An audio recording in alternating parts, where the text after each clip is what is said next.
Wahum jeung ari itu ashabul ukhdud. Saha ashabul ukhdud teh paja teh alki anu ngagaduhan parit dina paritna teh aya seuneuan ngahurungkeun seuneu maranehanna teh alama kana perkara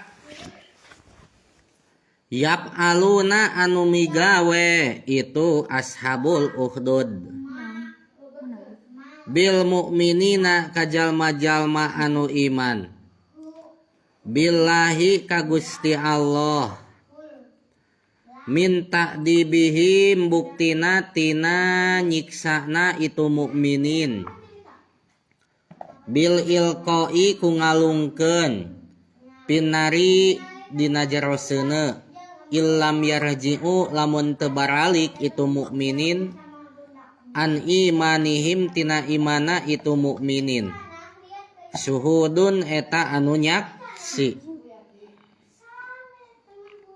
ya teh ngisahkeun ashabul ukhdud anu mana ieu ashabul ukhdud teh hartina teh penghuni parit atawa anu ngabogaan parit anu ngabogaan naon parit sakumaha dina ayat 4 kutila ashabul ukhdud saur Allah teh bahwa ashabul ukhdud teh dibunuh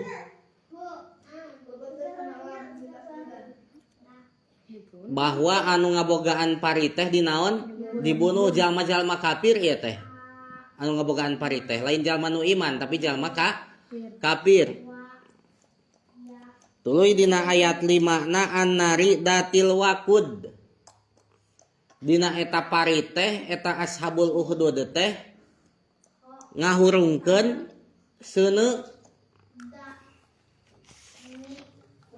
tuluy dina ayat genepna idhum alaiha qu'ud eta ashabul ukhdud teh disakurlingeun parit di luhurna atuh parit teh bulat berkieu ngalegoknya dina bulat ieu teh tadi sekitar parit ieu teh eta ashabul ukhdud teh darariuk ekna naonan wahum alama yaf'aluna bil mu'minina suhud arek nyaksian ngalung-ngalungkeun jalma-jalma anu iman ka Allah ek dialungkeun kana parit anu aya seuneuan geus dihurungkeun seuneu dina eta jero parit maksudna mah arek nyiksa saha jalma-jalma anu iman ka Gusti Allah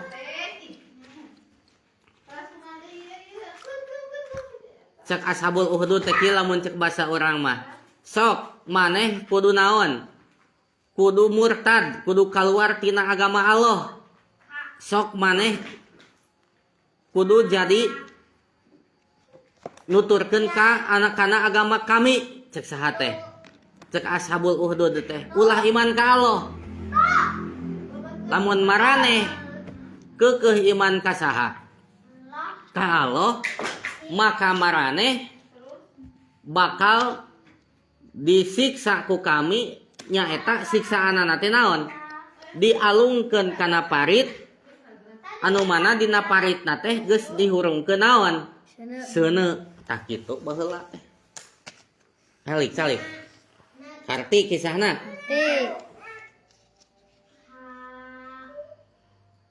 ka eta ashabul ukhdud teh nyaksian kana dialung-alungkeunana jalma-jalma anu iman ka Allah teh nyaksian balawar dialungkeun jalma nu iman ka Allah balawar dialungkeun berarti eta jalma-jalma nu iman ka Allah anu siap disiksa diduruk ku ashabul ukhdud adalah jalmi-jalmi anu kuat sekali imananya. Da jalma anu lemah imanna mah bakal kumaha? Aing daripada diduruk dialungkeun kana seuneu mending keneh kaluar tina agama Islam mending keneh teu iman ka Allah. Aya nu kitu. Nah, cenah mah ruwiya anallaha anja al mu'minina al mulakina pinnar,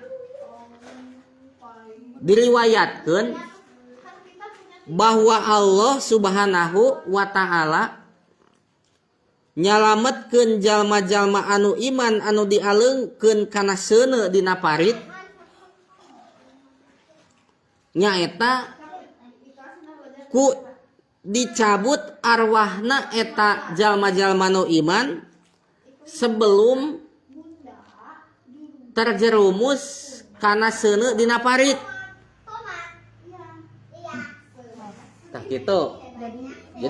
Jadi jalma-jalma nu iman nu dialung-alungkeun kana seuneu dina parit ku ashabul uhdud can ge nepi kana naon? Kana seuneu nyawana geus dinaon ku Allah teh? Dicabut. Jadi teu karasa panas. kadurukna. Teu karasa didurukna kitu. Artos temerenan kalayang pas di tengah-tengah dicabut nyawana teh. Gebrus sejasadna manaon? Kaduruk. Tah cenah mah ketika jasad-jasadna jalma-jalma nu iman tepi kana seuneu dina jero parit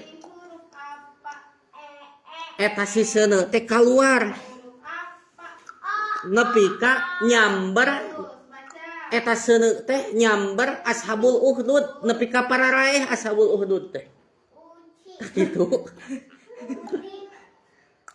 Jadi lain jalma-jalma nu iman merasakan diduruk ku seuneu, da jalma nu iman mah memeh tepi kana seuneu ogen geus dicabut arwahna. Tapi ketika jasad jalma nu iman tepi kana seuneu dina jero parit, si seuneu teh naon? Nyamber ngaduruk ka ashabul uhdud. Pararaeh weh, ta eta kutila ashabul uhdud teh. Cek Allah kutila ashabul uhdud dibunuh penghuni atawa anu ngabogaan parit. Kartos ya kisahna dipajah di Alki. Tah cenah sadayana cenah di Alki. Sadayana jalma-jalma mukminin anu disiksa ku ashabul uhdud teh aya 77 jalmi. Lobanya 77 jalmi. Ngen aya deui cenah babaturana nasalianti anu 77 jalmi teh ngen eta mah murtad. Jumlahna teh 11 jalmi. Nya. Jadi merenan asalama 77 ditambah 11. 77 tambah 11 sabaraha? 88. Asalama 88 teh mukminin. Pek teh anu 11 orang mah murtad sieun diduruk. Ah daripada diduruk dialungkeun kana seuneu dina parit mending kaluar tina Islam. 11 orang murtad. Kumaha nu 11 orang? Eta mah tadi alungkeun ku saha teh? Ku ashabul uhdud teh. Ta anu sesana nu 77 jalmi eta mah teu murtad, kuat imana mending keneh diduruk dialungkeun daripada kudu kaluar tina iman teh ka Allah. Ngeun makar Allah lebih baik daripada makarna ashabul uhdud. Cek tadi ogen ashabul uhdud kalah ka anu naon? Kasamber. Da sami mawat mukminin ogen ngan pedah tidak merasakan panasna diduruk. Ku seuneu da memeh tepi kana seuneu geus dicabut arwahna. Tah kitu cenah. Wah ieu mah yo. Wah, bangor ba sana. Itu abata sajaja. Tah, urang kisahkeun. Urang naon cenah? Kisahkeun deui. Para ulama ahli tafsir Al-Qur'an ikhtilaf, terang ikhtilaf. Ikhtilaf teh beda pendapat. Cek ahli tafsir ieu kieu. Cek ahli tafsir itu kitu. Itu namina ikhtilaf, beda naon? Beda pendapat. Ta ahli tafsir beda pendapat tong eta atuh bisi ruksak. Ahli tafsir beda pendapat dina masalah saha ari ashabul ukhdud teh. Maka aya ahli tafsir anu ngariwayatkeun hadis anu katampi ti Syuhaib bahwa Rasulullah sallallahu alaihi wasallam bersabda, ya bade ngisahkeun saha bade ngajelaskeun saha ashabul ukhdud. Saur Rasulullah, kana malikun fi man kana qablakum. Rasulullah teh ngadawuh, aya hiji raja samemeh aranjeun baheula. Berarti aya hiji raja sebelum aranjeun, berarti baheula. Cek baheula teh cek Nabi komo naon, cek ayeuna leuwih baheula pisannya.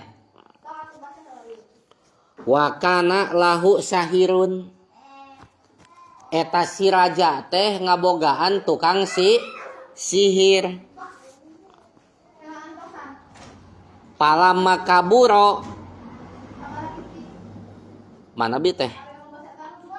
Qala lil malik, ketika eta tukang sihir takabur sombong kena meureunna naon? Ilmu sihirna geus sakti. Maka eta si tukang sihir teh berkata kasang raja, da ari jalma anu luhur mah bakal wani, bakal pede lah nya, masing ka anu boga jabatan ogen. Beda jeung jalma anu naon, anu teu boga pede keuneun, teu boga keahlian. Era rek naon teh, rek ngasongkeun teh. Tah tukang sihir teh bakat kunaon manehanana? Ngarasa bisa, ngarasa geus sakti nepi ka wani ngomong ka mas ka saha? Ka raja. Kumaha ngomong ka rajana, cek tukang sihir teh kieu. Ini qad kaburtu. Kuring teh geus gede ayeuna teh, geus ahli dina sihir teh. Paba'as ilayya gulaman uallimuhu sihra. Kuring teh geus ahli sihir jeung geus kolot. Cik pangirimkeun naon, pangdatangkeun budak ka kuring, ku kuring rek dibere ilmu sihir. Cek saha teh? Cek eta tukang sihir teh. Kuring teh geus kolot, bari kuring teh ahli sihir. Raja pangdatangkeun budak, ku kuring rek diajarkeun ilmu sihir. Kumaha hukumna ngaji ilmu sihir? Haram ulah. Kumaha? Apakah permintaan eta tukang sihir dicumpuanan ku raja? Dicumpuanan teh ku raja. Menta naon ka raja teh tukang sihir teh? Menta budak rek dinaonkeun budakna. Rek dipapatahan diajarkeun ilmu sihir. Wah, bangor. Dicumpuanan teh ku raja. dicumponan ku raja teh. Dicumponan eta tukang sihir teh ku raja. Jadi merenan raja teh neneangan budak calon naon, calon murid tukang sihir. Gimana kisahnya lanjut? Gimana lanjut? Dugi keadaan. Menang we raja teh budak calon murid tukang sihir. Init we eta si budak teh arek datang ka tukang arek belajar ilmu sihir. Ketika di perjalanan eta budak rek ka mana? Rek belajar sihir ka tukang sihir. Aripek teh eta si budak teh di perjalananana pangih jeung pendeta. Pangih jeung saha cenah? Jeung pendeta.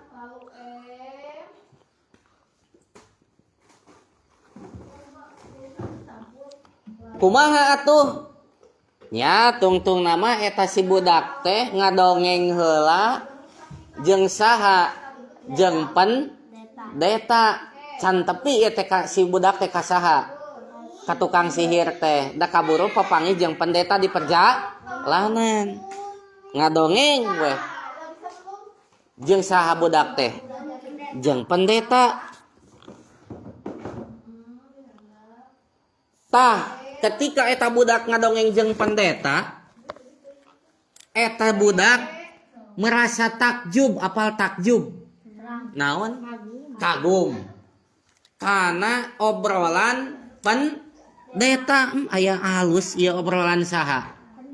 Obrolan pendeta cek eta budak teh. Hah? Lanjut kisahna. Nah, pakana ida ata asahiro maro birohib wa qada ilaihi.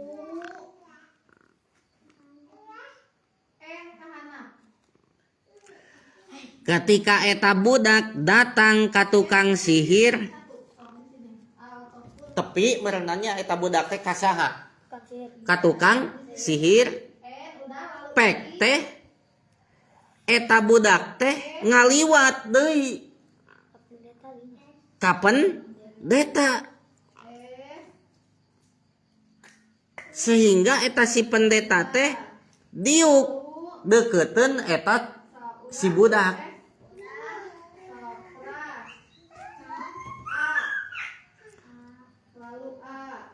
Tuluy eta pendeta dorobahu nenggel eta budak.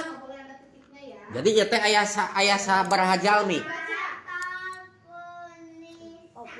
Aya budak, aya tukang sihir, aya pendeta. Tilu daraja nama geus berlalunya. Diteungel eta saha teh?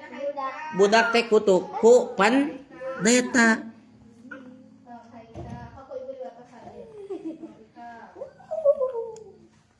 Atuh kulantaran kitu eta budak teh balik we ti saha teh? Ti tukang sihir teh da kalah ka dinaon? Diteungel ku pendeta digebug, balik we. Alah. Duh.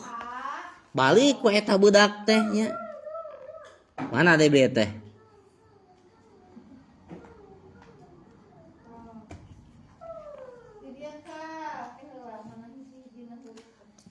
Balik eta budak. Ngan balikna teh eta budak teh dibarengan ku tukang ku pendeta.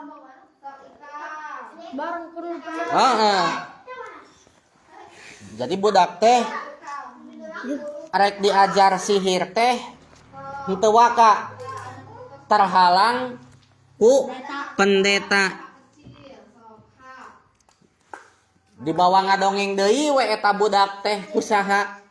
Ku pendeta nepi ka ketika eta budak ngupingkeun caritaan pendeta, eta budak teh merasa takjub deui, merasa kagum deui kana obrolan pendeta.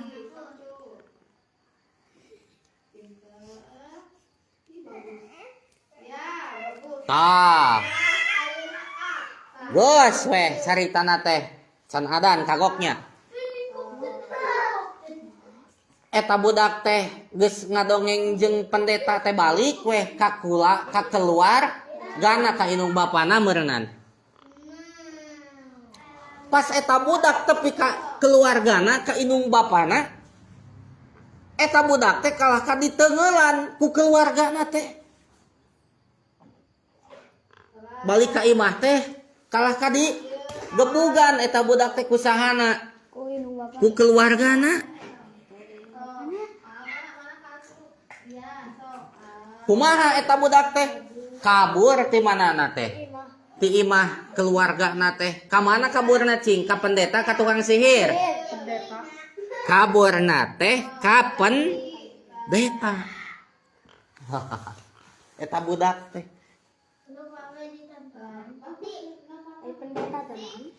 Pendeta teh ulama na agama Nasrani atau agama Yahudi. Kabur eta budak teh menu kaburna teh ka pendeta. Kumaha eta pendeta nanya meureunnan ka eta budak. Cek eta pendeta, hei budak, ari anjeun sieun ku tukang sihir atawa anjeun teh sieun ku kulawarga anjeun? Cek saha teh? Cek pendeta teh, khosita sahir atawa khosita ahlaka? Lamun anjeun sieun ku tukang sihir, maka omongkeun ku anjeun kuring teh disengker ku kulawarga kuring. Bejakeun ka tukang sihir, lamun anjeun sieun ku tukang sihir, bejakeun we ka tukang sihir kuring teh disengker ku kulawarga kuring. Apal disengker? Ditahan, disekap. Kartos. Ngeun di mana-mana anjeun sieun ku kulawarga anjeun, cek pendeta teh ka eta budak.